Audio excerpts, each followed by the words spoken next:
Today is October the 21st, and there is McKenzie Interchange in progress right here. I'm on a bus.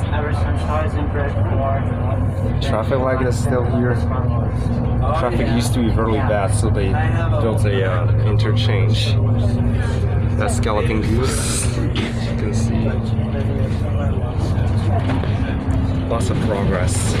It's been 3 years now since they started construction.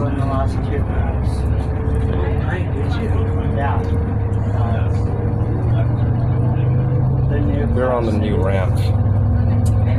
Oh yeah. It just came out like this month, but it was. That's pretty cool. 2,800 pieces and $400. That's a lot. I'll just save up money on it. Nice. Yeah. That's 20 characters. 20 characters? That's a lot. Yeah. Well, I've been interested in other things too. I've been interested in marble lately. And there's the end of the project right here. I'm really into stuff.